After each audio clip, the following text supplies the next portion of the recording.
svima, ja sam Ana Marija Marinković, vodim jednu agenciju za studije u inostranstvu i sajt kako na master.com. U današnjoj epizodi pričat ćemo o tome kako da odaberete pravi fakultet i zemlju za sebe. Ovo je pitanje koje naravno je početno, svi se razmišljaju, ima toliko nekih izbora i teško je odabrati tačno šta da se studira.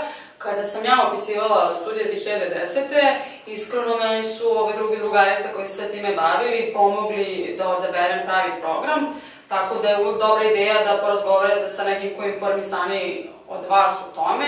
Mi često dobijamo klijente koji su nešto već upisali pa im se nije dopalo pa žele da se prebace i tek naknadno dođu kod nas, a već su potrošili puno i para i vremena, tako da ovo je nešto gde treba da kažemo da plivate uzvodno i da se informišete na vreme.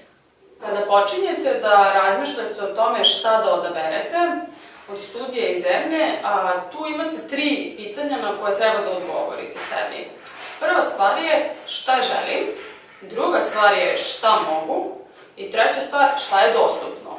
Često su ova 3 u koliziji i često viđam sa klijentima problem da su oni nešto zamislili, a da to recimo sebi ne mogu da priušte ili s druge strane to uopšte ne postoji. Mi smo imali čak jednog klijenta koji je bio jako ljut na nas jer je on hteo u Nemačkoj na engleskom da studira elektrotehniku na osnovnim studijama, a to recimo te godine uopšte nije postojalo. Tako da ne mora da znači da ovo sve što ste zamislili i postoji i zato je važno zaista da kada istražujete ili dođete kod nas na konsultacije da uzmete u obzir ove 3 stvari. Kada razmišljate o tome šta želim, razmislite da li se uopšte isplati da studirate to što ste vi zamislili.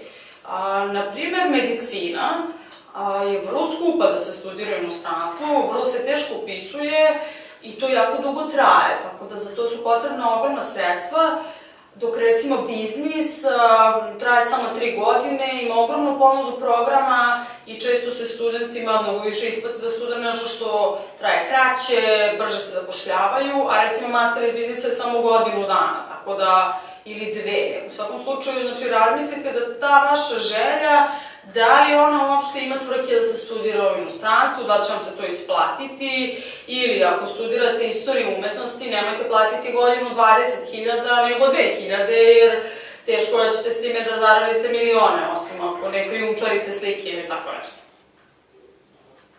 Druga stvar koju treba da uzmete u obzir je šta ja uopšte mogu da upišem.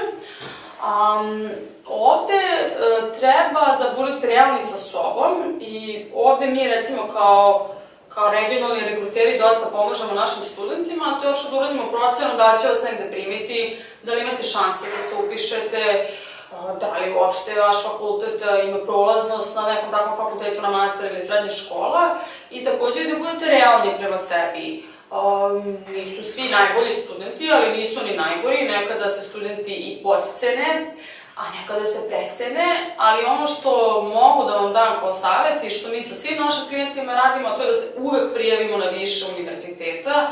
To je naša topla preporuka, faktor sreće igra ogromnu ulogu, vi ne znate ko se još prijavio, ko vam je konkurencija, da li imaju kvotu za Balkan, EU, non-EU, zato uvek 2-3 prijave minimum. To vam je kao dating, kada imate 3 devojke i sve vas vole, lako ćete da se odlučite, a kada imate samo jednu, rizik je mnogo veći. Treća stvar i uglavnom najbitnija je šta je dostupno od studija.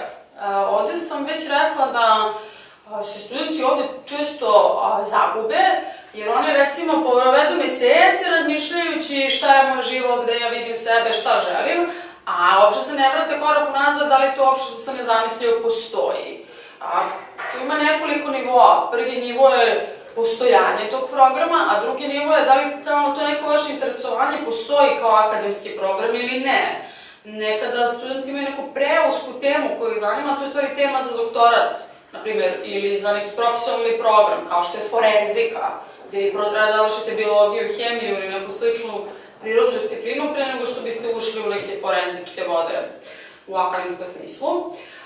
Druga stvar je da li u toj zemlji u kojoj vi želite da studirate postoji program na engleskom jeziku ili na nekom drugom, tako da uvek uzmite u obzir šta mogu, šta želim i da li je to dostupno kada birate svoj program.